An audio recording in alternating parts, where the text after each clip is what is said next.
For 2 decades, Lucille Ball was more than America's favorite redhead, she was a force of nature. Her explosive laugh, rubber-faced comedy, and bold business instincts didn't just change television, they made her the most powerful woman Hollywood had ever seen. Millions saw a lovable clown. Insiders knew a razor-sharp studio head who built empires and ended careers with a single decision. Ball's genius was her ability to see through the glitter of show business. She could read characters as easily as she could read a script. Privately, she kept what friends called a mental blacklist, a roll of names she almost never spoke aloud. These were not simply difficult stars.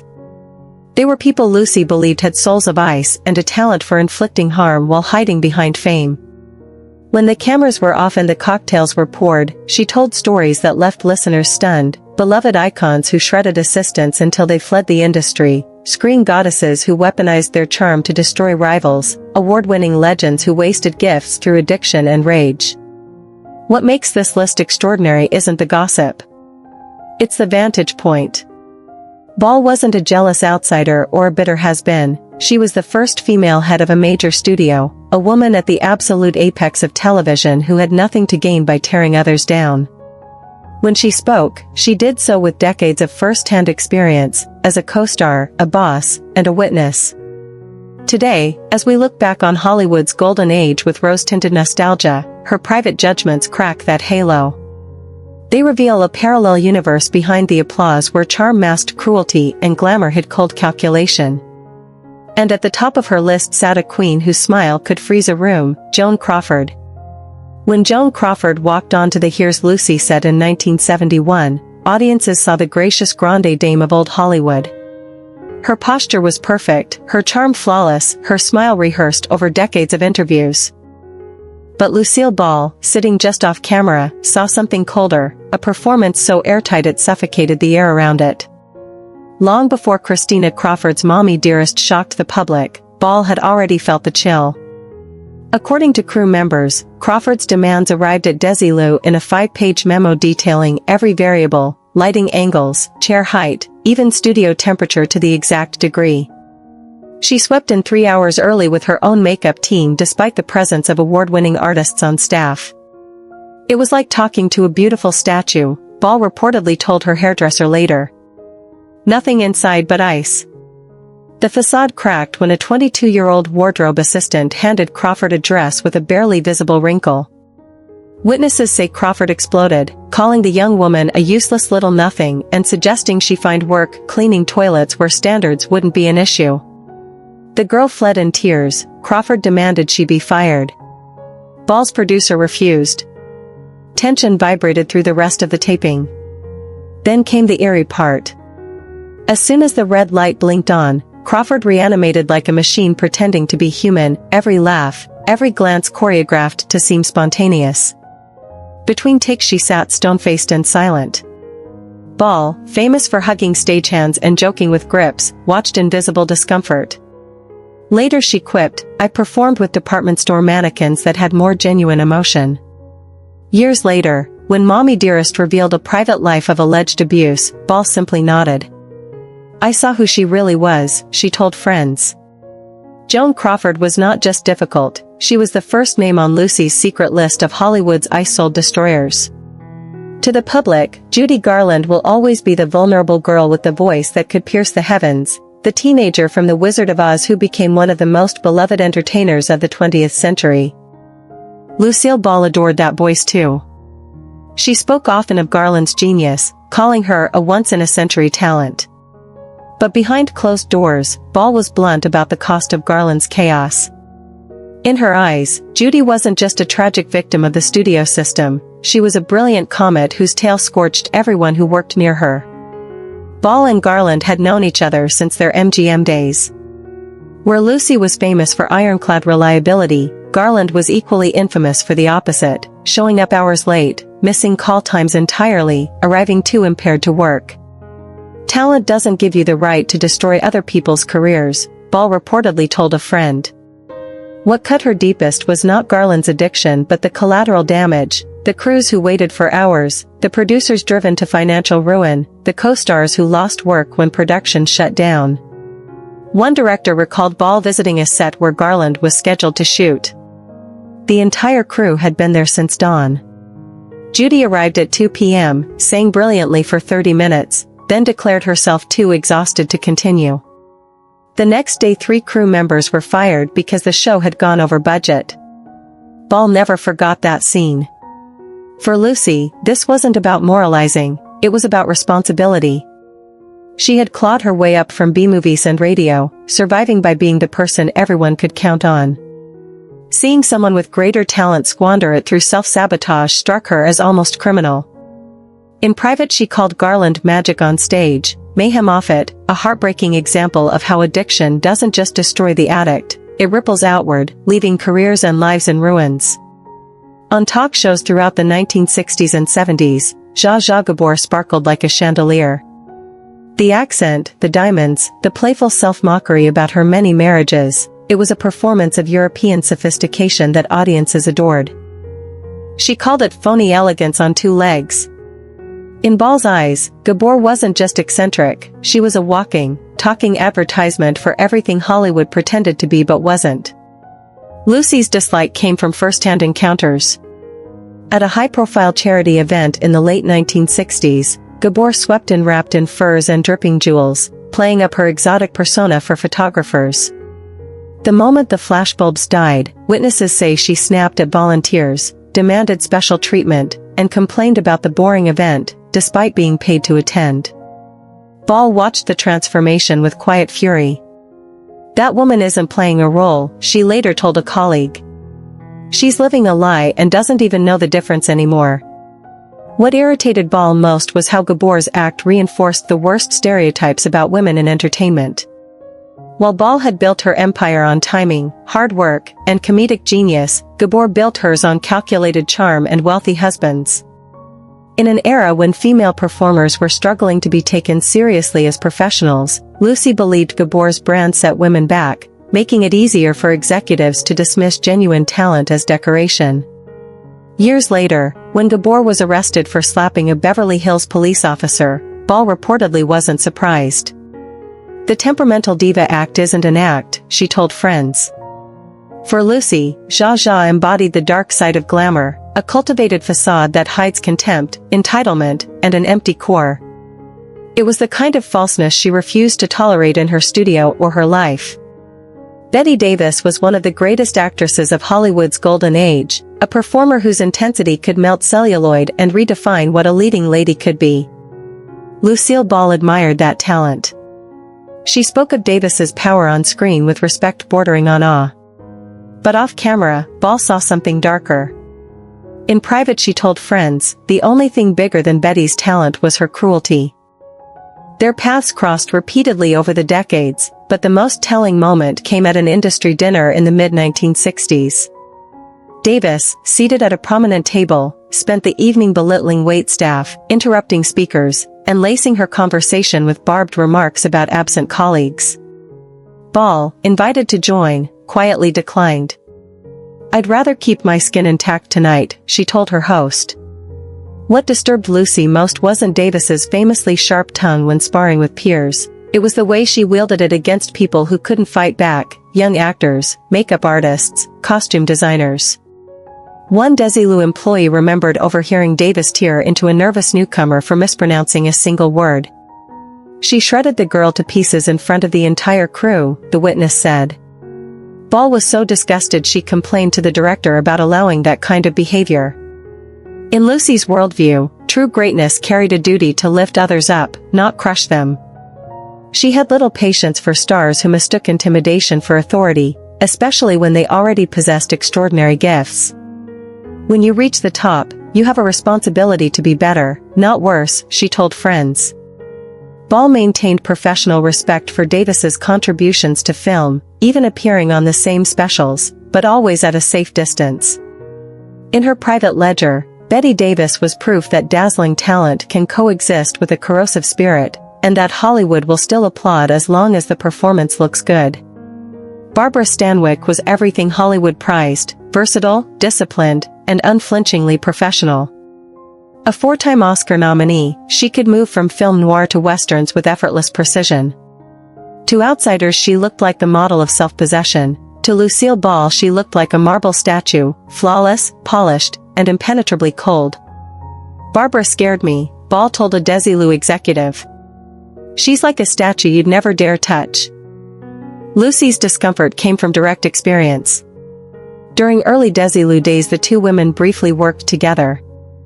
Ball watched in awe as Stanwyck could summon tears for a dramatic scene and then, the instant the director called cut, switched to ordering lunch without a trace of the previous emotion.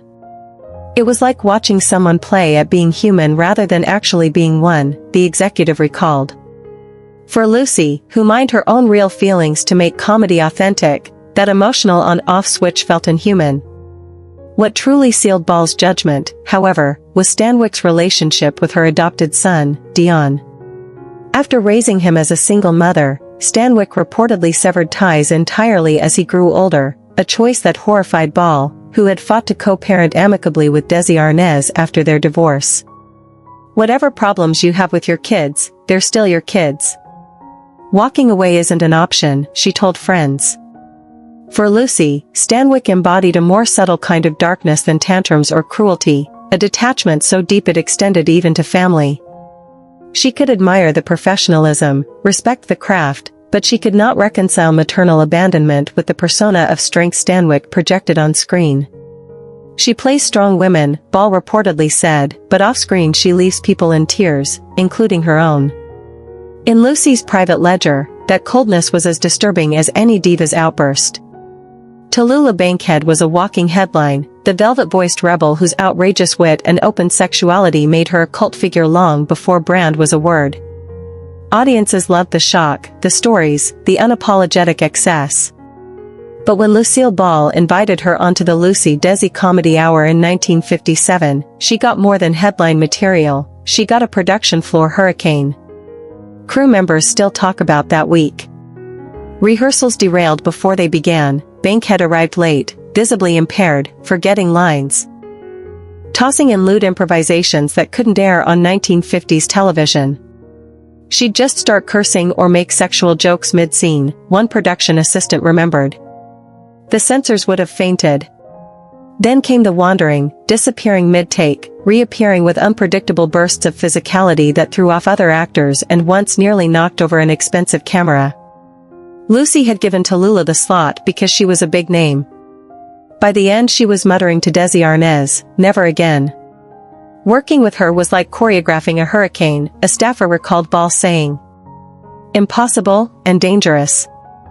What enraged Lucy wasn't merely the chaos, it was the collateral damage. Bankhead's fun meant crew working extra hours, actors scrambling to salvage scenes, and budgets creeping upward. Ball had built Desilu on professionalism and mutual respect.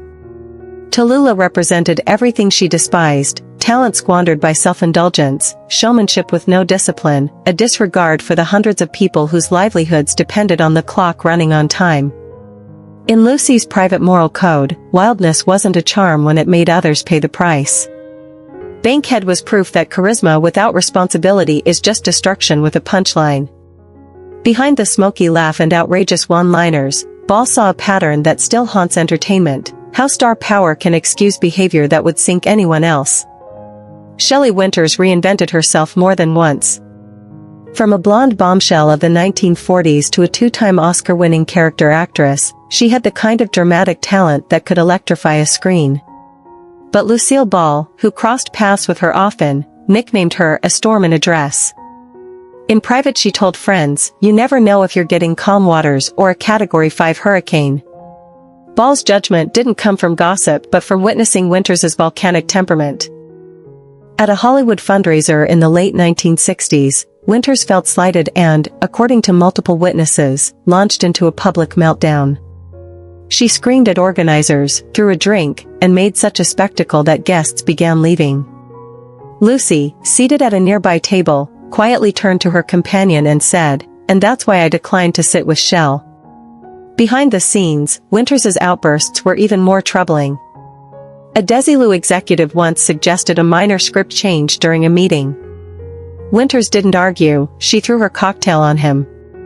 One minute it was a normal conversation, the next the poor man was wearing her drink, recalled a producer. Ball was furious, not just at the humiliation of her colleague but at the calculated nature of Winters's rage. Observers noticed her explosions usually coincided with moments when she wasn't getting her way or enough attention, suggesting her emotions were tactical. Lucy had a special contempt for that kind of manipulation. She believed Winters had learned early that if she created enough chaos, people would give her what she wanted just to stop the drama. "It's transparent and offensive," Ball told friends. For Lucy, Winters symbolized a particular Hollywood sickness, a willingness to weaponize volatility as a career tool, leaving everyone else to sweep up the debris. Ava Gardner was one of the most breathtaking women ever to step in front of a camera, a living embodiment of Hollywood's golden age glamour.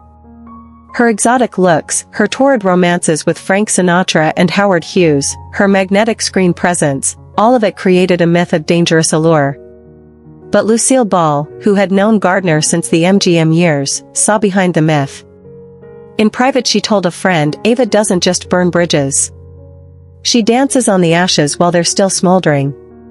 Ball's opinion was forged by repeated encounters with Gardner's treatment of the people beneath her notice. Assistants, makeup artists, wardrobe staff, the unsung army who made stars shine, often left her dressing room in tears. One former studio employee recalled watching Gardner berate a young wardrobe assistant because a dress had been steamed too much. The girl tried to fix it, apologizing. Gardner coolly replied, "Don't bother. You can't fix incompetence with more incompetence." Lucy, standing nearby, was so disgusted she later called the girl to her own dressing room to tell her not to take it personally. What most angered Ball wasn't the insult itself but the pattern of casual cruelty.